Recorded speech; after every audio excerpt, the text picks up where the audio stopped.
에스라서 7장 1절에서 5절까지 되겠습니다. 에스라서 7장 1절에서 5절까지 말씀, 구약 719페이지 되겠습니다.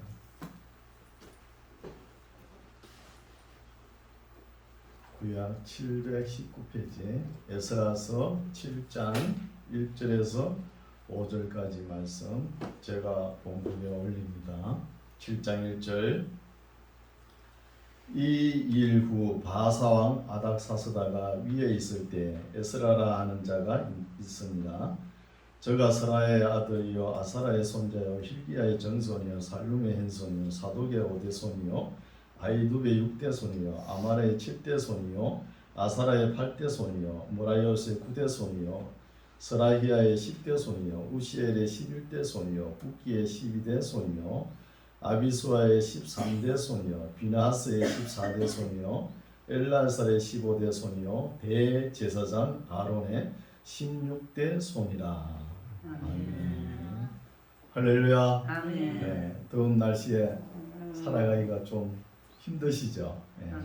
오늘 교회 나오셔서 하나님의 말씀으로 위로받고 새로운 소망으로 믿음으로 살아가시기 바랍니다. 네. 우리가 지난 시간까지는 에스더서를 보고 왔죠. 에스더서를 읽을 타임이 에스라서 6장하고 7장 사이에 읽어야 된다는 거예요. 왜 그러냐 하면은 1차 포로 기한이 BC 536년에 있었고 2차 포로 기한이 에스라가 돌아오죠. 457년이에요. 그러면은 그 간격이 79년입니다. 79년 이 기나긴 간격이 있는 거예요. 그 간격 사이에 에스더 사건이 터진 거예요. 그래서 우리가 에스더서를 읽고 여기에 돌아오는 게 맞다는 것입니다. 그래서 이제 7장에는 에스라가 2차 포로 기한하면서 자기가 어떤 경로로 이 예루살렘에 올라왔는지 그것을 이야기하는 거예요. 그리고 에스라와 같이 1754년이 457년에 2차 포로 기한하는 말씀입니다. 7장 1절. 이 일 후라 그러면 1차 포로 기한과 2차 포로 기한 사이에 에스더 사건 그 일 후라는 거예요. 그 일 후에 바사와 파샤라 그러죠. 우리 할아버지 목사님들 그냥 바사로 번역을 해버린 거예요. 네. 세계에서 보면 메데 페르시아입니다. 페르시아. 바사왕 아닥사스다가 위에 있을 때 여기 아닥사스다는 세계사의 아르타크세스예요. 이름 길죠. 또 롱기마누스라 그래요. 한쪽 팔이 길다 해가지고 롱기마누스라 그런 거예요. 아르타크세스. 이 왕이 이분은 아하수에로 에스더 때 아하수에로 왕이죠. 아들입니다. 아하수에로 아들 아닥사스다가 위에 왕위에 있을 때 에스라라 하는 자가 있으니라. 저가 스라의 아들이요 아사라의 손자요 힐기야의 정손이요 살룸의 hen손이요 사독의 5대손이요 아이두베의 6대손이요 아말의 7대손이요 아사라의 8대손이요 모라이오스의 9대손이요 스라히야의 10대손이요 우시엘의 11대손이요 북기의 12대손이요 아비수아의 13대손이요 비나하스의 14대손이요 엘라사라의 15대손이요 대제사장 아론의 16대손이라는 거예요. 유대인들은 자기 신분을 밝히기를 좋아합니다. 우리 할아버지 때부터 선조 때가 어떤 역사를 통해서 오늘 내가 존재하는 것인지, 오늘날은 우리나라 이 현 상황에 보면은 할아버지 이름 알면은 진짜 기적일 거예요. 할아버지 이름도 모르는 시대가 되고 있어요. 옛날엔 그래도 족보가 있어가지고 유교 사상에 그걸 좀 후손들에게 우때 이렇게 가르쳐 주게 됐잖아요. 요즘 이걸 싹 무시해 보니까 우리가 어디서 났으면 우리 근원을 못 찾는 거예요. 그러나 이것을 왜 에스라가 내가 대제사장 아론의 16대 손이라 이렇게 밝히느냐 하면 지금 1차 포로기한과 2차 포로기한 79년 두 세대가 지나갑니다. 40년 한 세대잖아요. 두세 달이 지나가는데 어느 날 갑자기 내가 왔노라 내가 내니 하면 누가 믿어줄 겁니까? 아무도 안 믿어줘요. 그래서 자기 신분을 정확하게 밝히는 거예요. 또 밝히죠. 그래서 6절 보면은 이 에스라가 그러니까 에스라가 자기 이름을 자기를 소개하면서 3인칭으로 소개하죠. 내다 이러지 안 하고 이 에스라가 바벨론에서 올라왔으니 저는 에스라는 이스라엘 하나님 여호와께서 주신 바 모세의 율법에 익숙한 학사로서 그 하나님 여호와의 도우심을 입음으로 하나님 여호와의 도우심 이름이 에스라이죠. 하나님의 선한 손으로 도우사 이런 말이 에스라서에 많이 나옵니다. 에스라서에 에스라 자기 이름이에요. 도우심을 입음으로 왕에게 페르시아 황제에게 구하는 것은 다 받는 자들하는 거예요. 자들이 그럼 페르시아 황제라 그러면 그때 세계 127도 구스에서 이디오피아까지 127도를 다스리는 황제입니다. 감히 누굴 넘나봐도 볼 수도 없는 위험에 처한 황제예요. 그 황제가 인정하는 이 에스라라는 것입니다. 그러면 얼마나 권위가 있고 실력이 있었으면 페르시아 황제까지 이 에스라를 인정합니까? 그래서 이 에스라는 페르시아 황제 옆에 있으면서 법률 담당 자문위원으로 일을 했다는 거예요. 페르시아에 있으면서. 그래서 권위 있고 실력자입니다. 7절 아닥사스다 왕 7년에 이스라엘 자손과 제사장들과 레위 사람들과 노래하는 자들과 문지기들과 느디님 사람들 중에 몇 사람이 예루살렘으로 올라올 때 이스라엘 민족도 어느 선간이 우리나라 사람하고 비슷해요. 우리나라 사람도 몇 명 왔다 그러는데 몇백 명이 되잖아요. 여기 지금 몇 사람이 에스라가 올라왔다는데 1754명이 같이 올라온 거예요. 올라온 경로를 이야기하는 거예요. 그래서 올라온 사람들이 문지기들과 또 레위 사람들과 제사장들과 느디님 사람이라는 거예요. 느디님 사람은 노예입니다. 그러니까 제사장들에게 주어진 자들이에요. 그들의 일, 하나님께 예배를 드리려면 짐승을 잡아야 되잖아요. 짐승을 잡고 이런 일을 하는 사람들이 느디님 사람이죠. 8절 이 에스라가 올라왔으니 왕의 7년 5월이라 올라온 그 날 달수를 이야기했죠. 올라오 보니까 예루살렘에 도착해 보니까 페르시아 아닥사스다 왕의 7년 5월이라는 거예요. 그러면서 올라온 경로를 9절부터 쭉 이야기합니다. 9절 정월 초하루에 이제 바벨론에서 길을 떠났다는 거예요. 페르시아에서 길을 떠났고 하나님의 선한 손에 도우심을 입어 5월 초하루에 예루살렘에 이르니라. 그냥 만 4년 딱 걸렸죠. 4개월 딱 걸렸죠. 정월 초하루에 출발해가지고 5월 초하루에 도착했으니까 여기도 보면 하나님의 선한 손에 도우심 자기 이름을 밝히는 거예요. 하나님의 선한 손이 나를 도와주셔서 올라왔다는 거예요. 10절 올라와서 무엇을 했느냐? 에스라 다른 거 한 거 아닙니다. 10절이 중요하죠. 에스라가 여호와의 율법을 연구하여 준행하며 율례와 규례를 이스라엘에게 가르치기로 결심하였었더라. 다른 거 아닙니다. 여러분 사도 바울이 우리가 사도행전 보고 왔죠. 사도 바울이 전도 행적을 기록할 때 그 에베소 교회에서 3차 전도 여행 때 에베소 교회에서 성경을 고린도 전후서를 기록했지만 거기에서 두란노 서원에서 뭘 했다는 거예요? 날마다 다른 거 한 거 아니에요. 날마다 하나님의 말씀을 강론했다는 거예요. 딴짓하면 안 되는 것이죠. 딴짓하면. 그렇죠? 그래서 에스라가 하나님의 규례와 법률, 율법 이런 것을 준행하기로 결심했다는 거예요. 오늘날은 어때요? 신약 시대는 이때는 아마 율법서 5경 정도일 거예요. 에스라 가르치려고 그래요. 오늘날은 우리가 신약 66권 다 가르쳐야 돼요. 오늘날 우리가 책임이 막중합니다. 목회자로부터 성도님들은 66권 다 알아야 되고 그럼 책임이 있는 거예요. 그렇죠? 그래서 바르게 정직하게 또 빠르게 가르쳐야 되는 거예요. 빠르게 빨리빨리 언제 이거 다 알고 언제 실천합니까? 빨리빨리 알아야 되는 것이죠. 11절 여호와의 계명의 말씀과 이스라엘에 주신 율례의 학사인 학사 겸 제사장 에스라에게 아닥사스다 왕이 내린 조서 초본은 아내와 같다는 거예요. 아내와 초본이. 왜 이런 말씀도 기록해 놨냐 하면 어느 날 갑자기 내가 내니 페르시아에서 황제가 보내가지고 내가 이스라엘에 왔다 하면서 누가 믿겠습니까? 못 믿잖아요.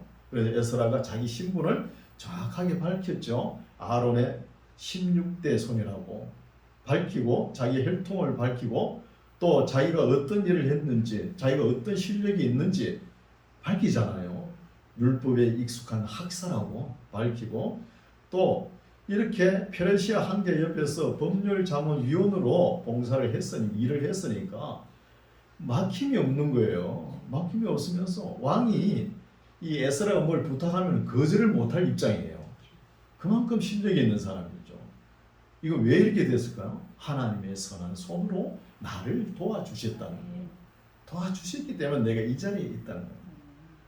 그래서 나 이런 사람이요 하면서 자기 소개를 다 하는 거예요.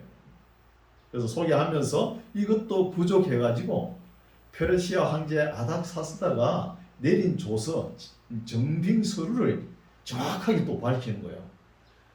그 조서 초본이 정빙서류 초본이 12절부터입니다. 정확하게 밝히는 거예요.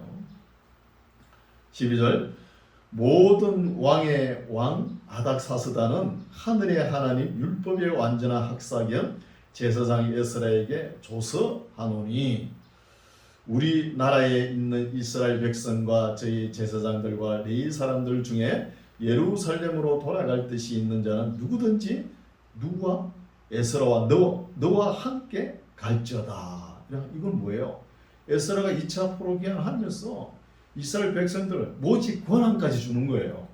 네가 모집해가 다 갈 사람 가라는 거잖아요.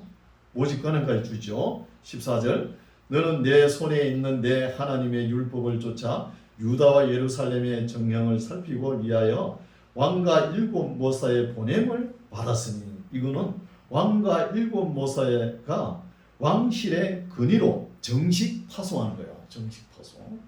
누가 말할 것입니까? 이렇게 파송하는데 15절은 왕과 모사들이 예루살렘에 가신 이스라엘 하나님께 성심으로 드리는 은금을 가져가고 황제와 7 모사가 주는 헌금을 가져갈 수 있는 권한도 주어지는 거죠.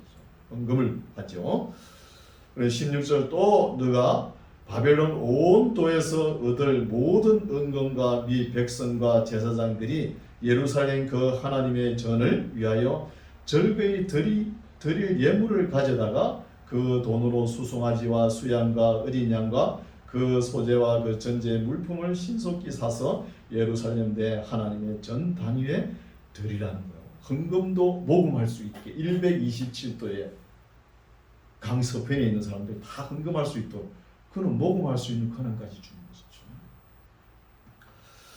18절 그 나머지 은금은 너와 너의 형제가 선히 여기는 일에 너희 하나님의 뜻을 쫓아 쓰라는 거예요. 또 쓸지며 재정 집행 권한도 주는 것이죠. 재정 집행 권한.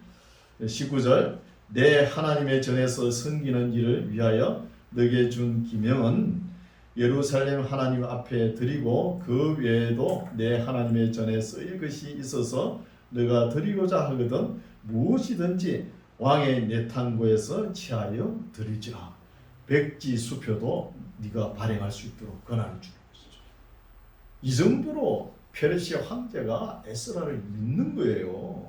믿지 못하면 백지 수표를 발행할 수 있는 권한까지 줍니까? 이만한 실력자입니다. 구약 신약 다 이렇게 봐도 에스라처럼 실력 있는 사람이 없어요. 21절 나 아닥사스다 왕이 강서편 모든 고직이 참고직이죠. 조직에게 조서를 내려 이르기를 하늘의 하나님 율법의 학사견 제사장 에스라가 물어 너희에게 구하는 것은 신속히 시행하되 은은 100달란트까지 밀은 100보로까지 포도주는 100밭까지 기름도 100밭까지 하고 소금은 정수 없이 하라. 물어 하늘의 하나님의 전을 위하여 하늘의 하나님 명하신 것은 삼가 행하라. 어찌하여 진노가 왕과 왕자의 나라에 임하게 하라는 할 수 있는 것이죠. 그러니까 지금 페르시아 황제가 어떤 마음을 가지냐면은 지금 에스라가 예루살렘으로 2차 포로기한을 한다는 소리를 듣고 모든 집행권과 헌금을 모금할 수 있는 이 권한, 백지수표까지 발행할 수 있는 권한을 주면서 강서편에 있는 127도에 있는 사람들도 적극적으로 협조하라는 거예요. 협조하지 아니할 경우에는 왕과 왕 자손에게 피해가 있을지 모른다는 거죠. 그럼 이 사람이 믿음이 있다는 게 없다는 거. 에스라가 승리는 하나님을 하나님한테 잘못하면 내가 우리 왕 혈통에 해로움이 있다는 것이잖아요. 이거는 이 정도 믿음이 있다는 거예요. 왕도. 그러면은 믿음이 있는 것은 어떤 거예요? 에스라가 평소에 하나님의 말씀을 정했다는 거 아닙니까? 왕 옆에 있으면서 율법 자문위원으로 있으면서 황제가 믿음이 없으면 이렇게 하겠습니까? 안 해요. 그래서 이만큼 실력이 있는 것이죠. 에스라가. 또 왕 참모들은 이렇게 바른 말을 할 줄 알아야 돼요. 에스라가 이렇게 이야기하면 참모들까지 이렇게 하나가 되어가지고 왕을 설득시켜야 되는 것이죠. 그래서 다윗 옆에 나단 선지자가 있는 것처럼 이렇게 해야 되는 거예요. 24절 내가 너희에게 이르노니 제사장들이나 레위 사람들이나 노래하는 자들이 문지기들이나 느디님 사람들이나 혹 하나님의 전에서 일하는 자들에게 조공과 잡세와 부세를 받는 것이 불가하니라 하였노라. 이 말씀 근거로 인해 가지고 성직자들에게 세금 부과하는 것은 면제합니다. 어디에 근거냐? 이 말씀이 근거하는 거예요. 오늘날 목회자들이 세금을 안 내지 않습니까? 교회도 그러고 이 말씀 근거에서 하는 거예요. 25절 에스라여 너는 내 손에 있는 내 하나님의 지혜를 따라 내 하나님의 율법을 아는 자로 유사와 재판관을 삼아 강서편 모든 백성을 재판하게 하고 그 알지 못하는 자는 너희가 가르치라는 거예요. 사법권까지 주어지는 거예요. 재판할 수 있는 거. 또 인사행정권까지 에스라에게 주어지는 것이죠. 인사행정권까지. 26절 무릇 내 하나님의 명령과 왕의 명령을 준행치 아니하는 자는 속히 그 죄를 정하여 혹 죽이거나 정배하거나 가산을 정벌하거나 옥에 가둘지니라 하였더라는 거예요.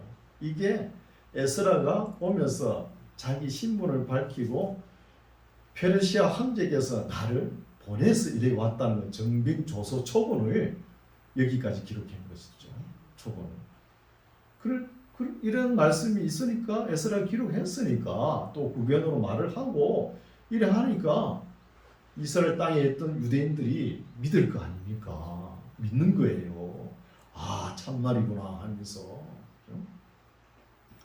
그러면서 에스라가 찬양을 올립니다. 27절부터 우리 열조의 하나님 여호와를 송축할지로다. 그가 왕의 마음에 하나님께서 왕 아닥사스다의 마음에 예루살렘 여호와의 전을 아름답게 할 뜻을 두시고 또 나로 왕과 그 모사들의 앞과 왕의 권세에 있는 모든 방백의 앞에서 은혜를 얻게 하셨도다.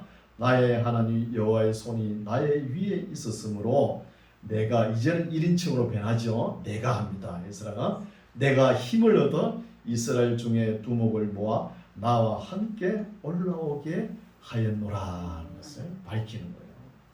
이렇게 하는 것은 하나님께서 도와주심으로 올라온다는 것이죠.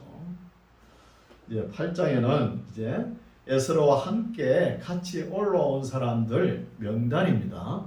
명단은 우리가 읽어도 몰라요. 유대인 사람들이나 관심이 있겠죠. 그렇죠? 그 명단이 쭉 나오고 15절 보십시오. 15절 내가 무리를 아하와로 흐르는 강가에 모으고, 아하와 강가에 모으고, 이 아하와는 바벨론 문화거든요. 운송수단입니다. 운송수단. 강이죠. 강.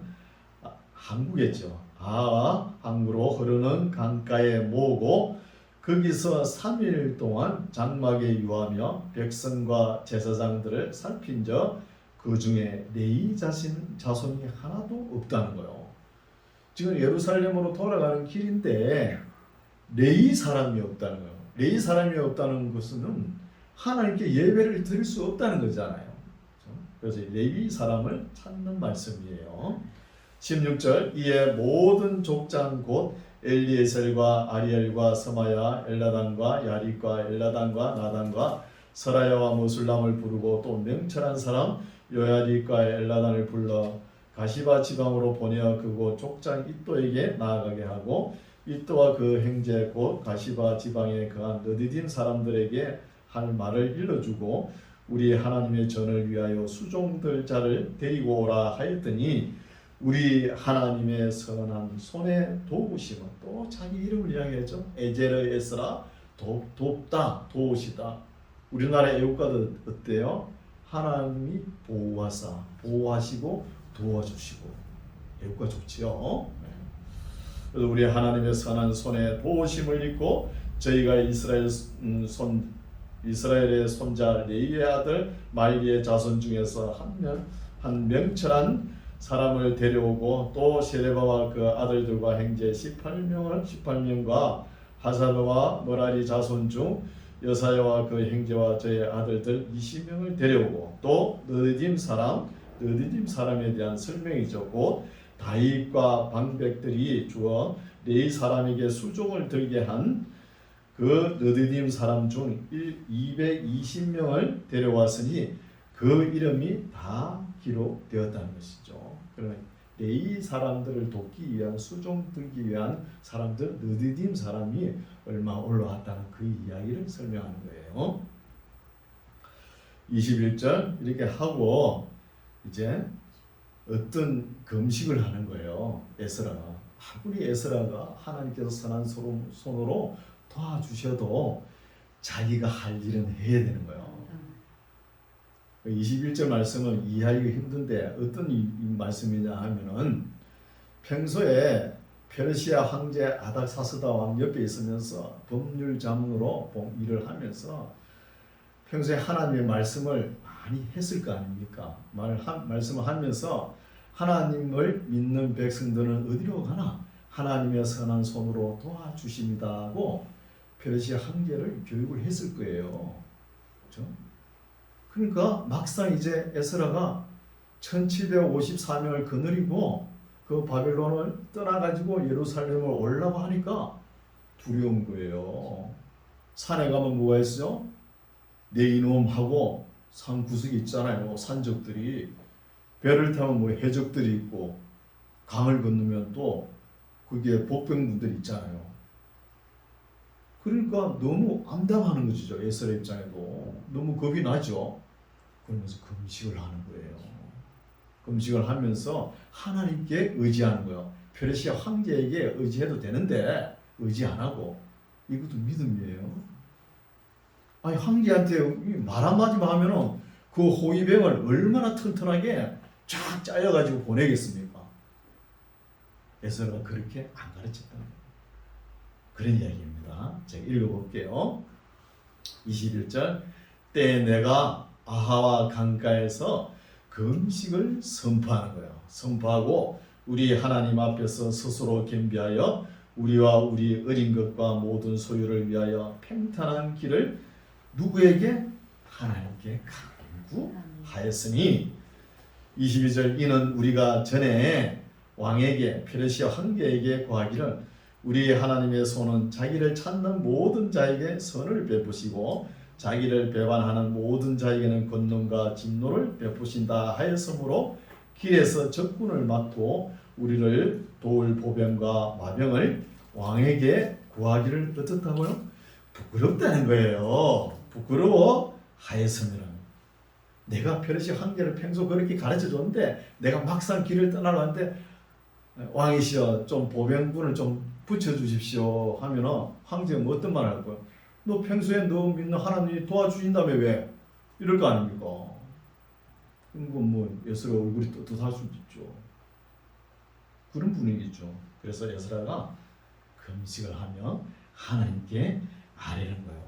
이런 말씀도 안 적어놔도 될 텐데 에스라가 다 기록해놓은 거예요. 그만큼 이 투명한 거예요. 성격이. 이런 걸 보면은 에스라의 인품과 성품을 알 수 있는 거예요. 우리가 23절 그러므로 우리가 이를 위하여 금식하며 우리 하나님께 간구하였더니 그 응답을 입었다는 것이죠. 그래서 하나님께 기도하는 게 훨씬 낫습니다. 세상 사람 권력 힘 의지하면 그 얼마 가지도 못해요. 24절 그때 내가 제사장의 두목 중 12인 곧 세레바와 하사바와 그 형제 10인을 따로 세우고 저희에게 왕과 모사들과 방백들과 또 그곳에 있는 이스라엘 무리가 우리 하나님의 전을 위하여 드린 은과 금과 기명들 달아서 주었으니 내가 달아서 저희 손에 준 것은 은이 650달란트요 은 기명이 100달란트요 금이 100달란트며 금잔이 20개라 중수는 1000다리기요 또 아름답고 빛나 금같이 보배로운 녹그릇이 2개라. 얼마나 투명하면 녹그릇 2개까지 기록해놨습니까?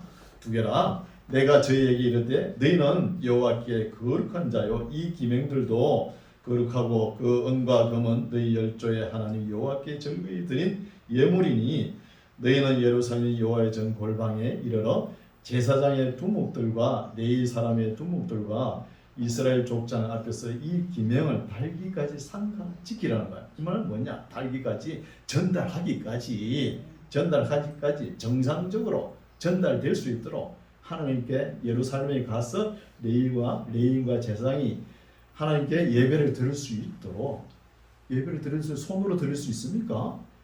기명이 있어야 되잖아요. 그릇이 그걸 이야기하는 거예요. 무사히 바르게 정직하게 인계가 될 수 있도록 그 이야기죠. 30절 이에 제사장들과 레위 사람들이 은과 금과 기명을 예루살렘 우리 하나님의 전으로 가져가려 하여 그 중수대로 받으니라. 정월 12일에 우리가 아와 강을 떠나 그러니까 아와 강가에서 한 10일 정도 머물렀죠. 떠나 예루살렘으로 갈새 우리 하나님의 손이 우리를 도우사 또 이야기하죠. 우리 하나님의 손이 우리를 도우사 대적과 길에 매복한 자의 손에서 건지신지라는 거예요. 하나님의 선한 손이 도와주셔서 왔다는 것입니다. 무사히 도착할 수 있었다는 거죠. 진인사 대천명이라고 하나님께서 도와주셔야죠. 32절 이에 예루살렘에 이르러 거기서 3일을 유하고 제4일에 우리 하나님의 전에서 은과 금과 기명을 달아서 제사장 우리아의 아들 무레못의 손에 붙이니 비느하스의 아들 엘다살과 레위 사람 예소의 아들 요사밧과 빈누이의 아들 노아다가 함께 있어 모든 것을 다 계수하고 달아보고 그 중수를 당장의 책에 기록하였느니라. 사로잡혔던 자의 자손 곧 이방에서 돌아온 자들이 이스라엘 하나님께 번제를 드렸는데 이스라엘 전체를 위한 수송아지가 12이요 또 수양이 96이요 어린 양이 77이요 또 속죄제 수염소가 12륜이 모두 여호와께 드린 번제물이라. 무리가 또 왕의 조서를 왕의 관원과 강서편 총독들에게 붙임에 저희가 백성과 하나님의 전을 도왔다는 거예요. 강서편에 127도에 있는 사람들이 다 하나님의 에스라를 돕는 거예요. 도우면서 무사히 도착했다. 에스라는 법률가요, 정치가요, 또 학술가요. 에스라의 신앙에는 하나의 흠을 잡을 수가 없는 것이죠. 자, 9장입니다. 이제 이렇게 하고 예루살렘에 돌아오 보니까 에스라가 너무나 공기가 탁한 거예요. 이게 왜 이럴까 고민하는 거예요. 고민해가지고 이렇게 조사를 해보니까 어떤 일이 있었냐. 1차 포로 기한해서 한 5만 명 1차 포로 기한했죠. 그때 다 포르기안 하면서 자기 집에 있는 부인들을 한 대로 온 거예요. 이게 큰 화근이죠. 전부 다 이방인 여자들을 취해가지고 자식까지 놔. 그래 에스라가 통에 자복합니다. 그 9월 달인데 유대 달려고 9월 달에 같으면은 우리나라 달려고 12월 달에 눈이 펄펄 오는데 예루살렘 성전 앞에서 엎어져 가지고 내가 이 모양을 보려고 왔습니까? 한 거예요. 이게 자복하는 말씀입니다. 제가 쭉 읽어갈 테니까 이해가 되실 거예요. 9장 1절 이 일 후에 방백들이 내게 나와 가로되 이스라엘 백성과 제사장들과 레위 사람들이 이 땅 백성과 떠나지 아니하고 가나안 사람과 헷 사람과 브리스 사람과 여부수 사람과 암몬 사람과 모아 사람과 애굽 사람과 아모리 사람의 가증한 일을 행하여 그들의 딸을 취하여 아내와 며느리를 삼아 거룩한 자손으로 이방 족속과 서로 섞이게 하는데 누가 앞섰다요? 방백들과 두목들이 그 죄에 더욱 앞서가지고 으뜸이 되었다는 거예요. 이 현 상황을 보니까 에스라가 세상에 이런 일이 있었나는 거예요. 1차 포로기한 선두주자 서룹바벨과 대제사장 여호수아는 뭐 죽고 없고 뭐 그죠? 79년의 세월이 지났는데 근데 보니까 전부 다 그 후손들이 이방 여인을 취하고 있는 거예요. 아들까지 놓고. 그래서 3절 내가 이 일을 듣고 속옷과 겉옷을 찢고 머리털과 수염을 뜯으며 기가 막혀 엎어지는 거예요. 앉아버리는 거예요. 기가 막혀서. 여러분 이 장면을 한번 상상해 보세요. 그렇죠? 그 9월 달에 우리나라 달로 12월 달에 눈이 펄펄 오는데 머리를 치뜨고 옷을 갖다가 뭐 뜯으면서 통에 자복을 하는 거예요. 4절 이에 이스라엘 하나님의 말씀을 인하여 떠난 자가 이 사로잡혔던 자의 죄를 인하여 다 내게로 모여오느라 내가 저녁 제사 드릴 때까지 기가 막혀 앉았더니 저녁 제사를 드릴 때 내가 근심 중에 일어나서 속옷과 겉옷을 찢은 대로 무릎을 꿇고 나의 하나님 여호와를 향하여 손을 들고 말하기를 기도합니다. 나의 하나님이여 내가 부끄러워 낯이 뜨뜻하여 감히 나의 하나님을 향하여 얼굴을 들지 못하오니 이는 우리 죄악이 많아 정수리에 넘치고 우리 허물이 커서 하늘에 미치니이다. 우리의 열조 때로부터 오늘까지 우리 죄가 심하며 우리의 죄악으로 인하여 우리와 우리의 왕들과 우리 제사장들을 열방 왕들의 손에 붙이사 칼에 죽으며 사로잡히며 노략을 당하며 얼굴을 부끄럽게 하심이 오늘날과 같으니이다. 이제 우리 하나님 여호와께서 우리에게 잠깐 은혜를 베푸사 얼마를 남겨두어 피하게 하시고 우리를 그 거룩한 처소에 박힌 목과 같게 하시고 우리 눈을 밝히사 우리로 종로로 하는 중에서 조금 소성하게 하셨나이다. 우리가 비록 노예가 되어사오나 우리 하나님이 우리를 그 복역하는 중에 버리지 아니하시고 바사 페르시아 열왕 앞에서 우리로 긍휼히 여김을 입고 소성하여 우리 하나님의 전을 세우게 하시며 그 퇴락한 것을 수리하게 하시며 유다와 예루살렘에서 우리에게 우를 주셨나이다. 우리 하나님이여 이렇게 하신 후에도 우리가 주의 계명을 배반하였사오니 이제 무슨 말씀으로 하겠습니까? 할 말이 없습니다. 전에 주께서 주의 종 선지자들로 명하여 이르시되 너희가 가서 얻으려 하던 땅에 가나안 땅을 이야기하죠. 더러운 땅이니 가나안 땅은 이는 이방 백성들이 더럽고 가증한 일을 행하여 이가에서 저가까지 그 더러움으로 채웠습니다. 그런즉 너희 여자들을 저희 아들들에게 주지 말고 저희 딸을 저희 아들을 위하여 데려오지 말며 그들을 위하여 평강과 형통을 영영히 구하지 말라. 그리하면 너희가 왕성하여 그 땅의 아름다운 것을 먹으며 그 땅을 자손에게 유전하여 영원한 기업을 삼게 되리라 하셨나이다. 우리의 악한 행실과 큰 죄로 인하여 이 모든 일을 당하였사오나 우리 하나님이 우리 죄악보다 형벌을 경하게 하시고 이만큼 백성을 남겨주셨사오니 우리가 어찌 다시 주의 계명을 거역하고 이 가증한 일을 행하는 족속들과 연혼하오리까? 그리하오면 주께서 어찌 진노하사 우리를 멸하시고 남아 피할 자가 없도록 하시지 아니하겠습니까? 이스라엘 하나님 여호와여 주는 의롭도소이다. 우리가 남아 피한 것이 오늘과 같사오거늘 도리어 주께 범죄하였사오니 이로 인하여 주 앞에 한 사람도 감히 서지 못하겠습니다 하고 토안이 엎어져 가지고 그 그 얼마나 춥겠습니까? 얼음이 끙끙거리는데 그 엎어져 가지고 통에 자복하고 있는 거야. 울면서. 어떻습니까? 그래서 이제 10장에는 이제 에스라가 하나님의 전 앞에 엎드려 울며 기도하여 죄를 자복할 때 많은 백성이 심히 통곡하며 같이 웁니다. 자기들이 지은 죄가 있잖아요. 하나님이 그런 짓 하지 마라 그랬잖아요. 자복하는 거. 통곡함에 이스라엘 중에서 백성의 남녀와 어린아이 큰 무리가 그 앞에 모인지라. 2절 엘람 자손 중에 여이엘의 아들 스가냐가 에스라에게 이르되 우리가 우리 하나님께 범죄하여 이 땅 이방 여자를 취하여 아내를 삼았으나 이스라엘에게 오히려 소망이 있나이다. 우리는 죄를 지었지만 지금은 소망이 있습니다. 그것도 유대인이 아니고 엘람 페르시아 사람 엘람이 예수 믿고 이렇게 되는 거예요.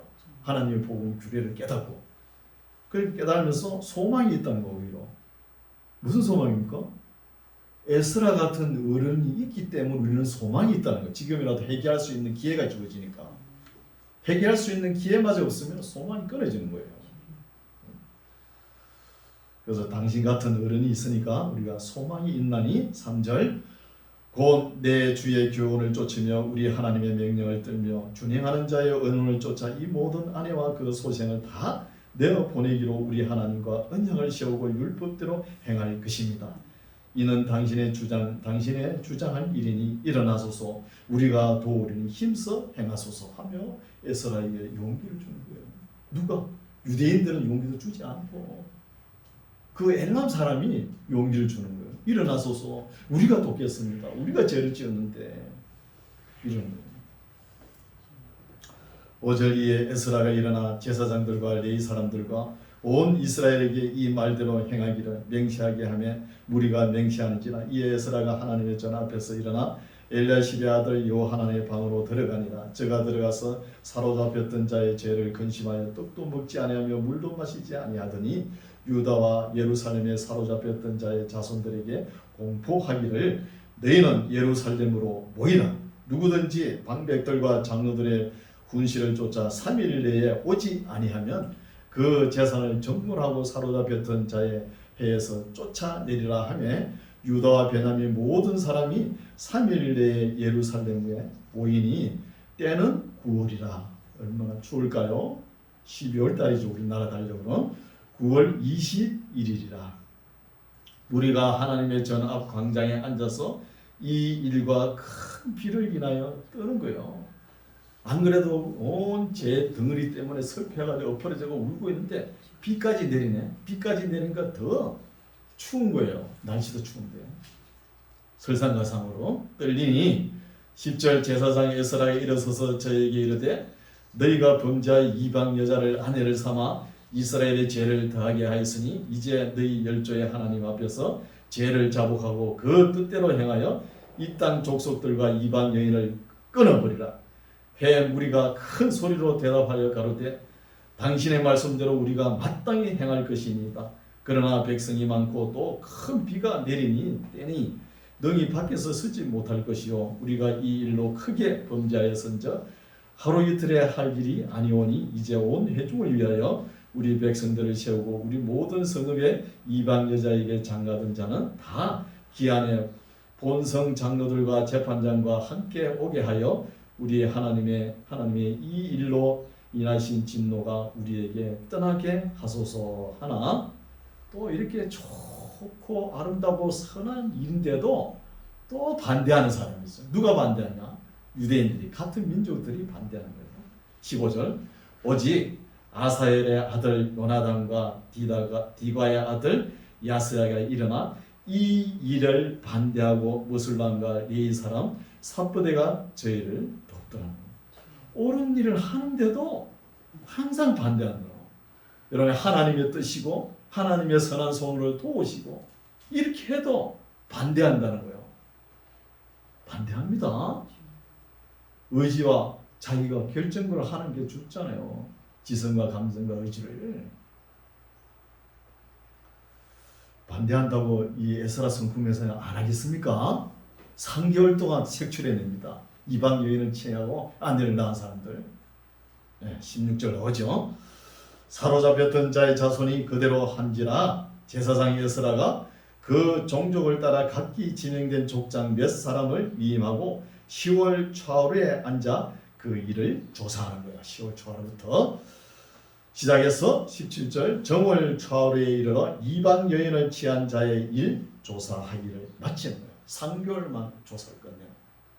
다 조사 끝냅니다. 이방 여인을 취한 사람들 끝내고 18절에는 이방 여인을 취한 명단이 쭉 나오는 거예요. 쭉 내요.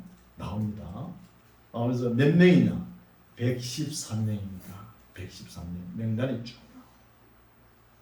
나오면서 18절 보십시오.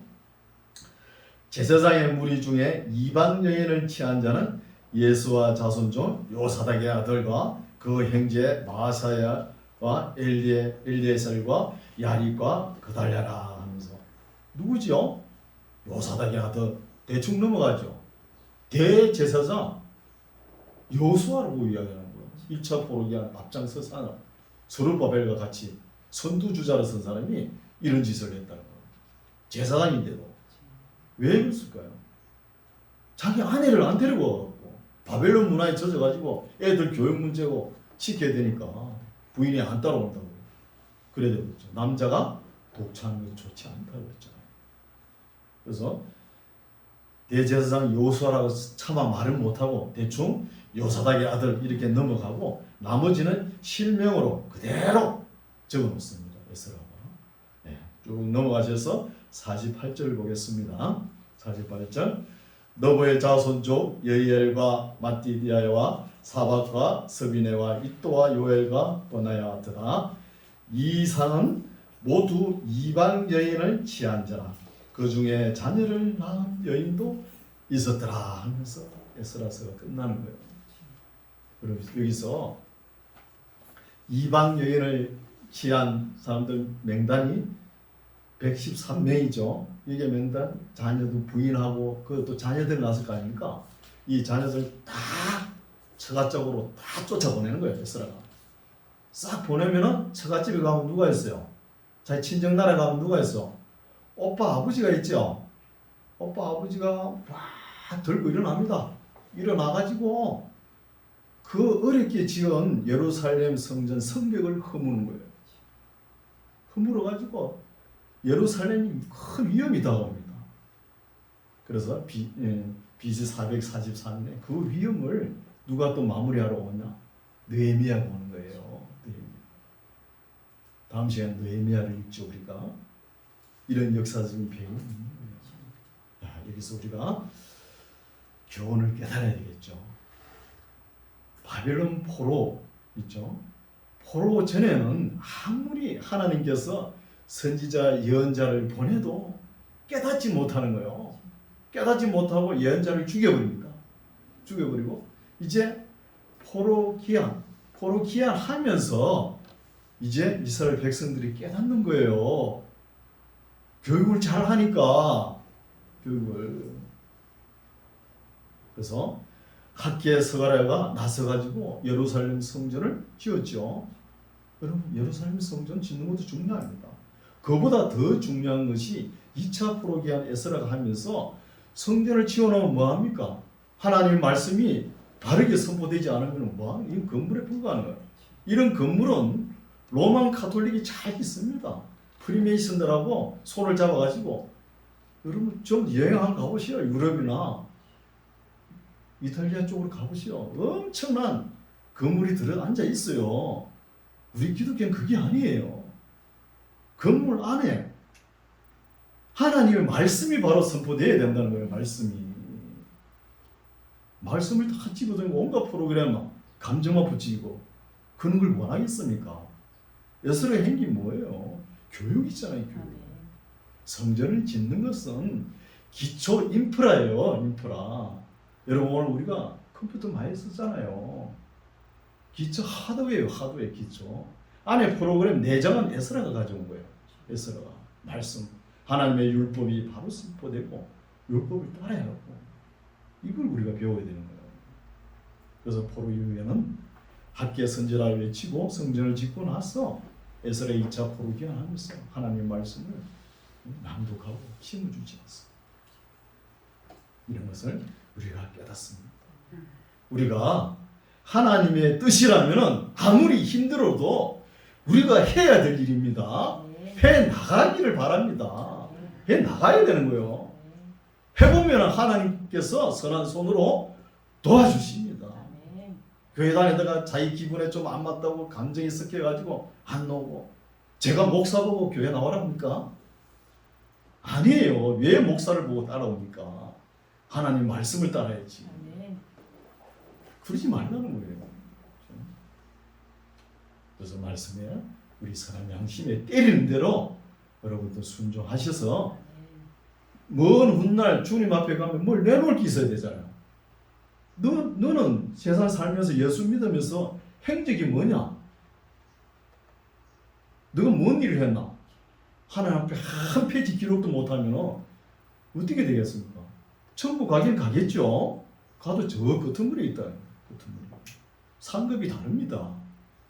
이렇게 이런 말씀을 가슴 깊이 세우시고 용기 있게 기쁨으로 우리가 해야 될 일을 어렵고 힘들더라고 포기하지 마시고 잠잠히 행하여 하나님의 복을 누리는 우리 모두가 되시기 바랍니다. 아멘. 기도하겠습니다. 하나님 아버지, 오늘은 하나님의 사람 에스라가 2차 포로 귀환 인솔자로 1754명과 함께 와서 어떤 일을 했는지, 일을 할 때에 얼마나 어려움이 있었는지 살펴보았습니다.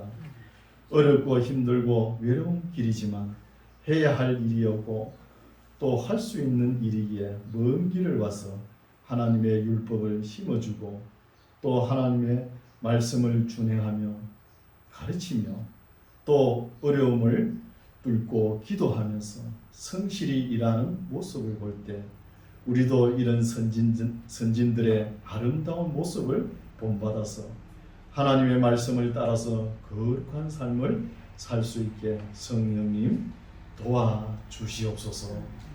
예수님 이름으로 기도드립니다.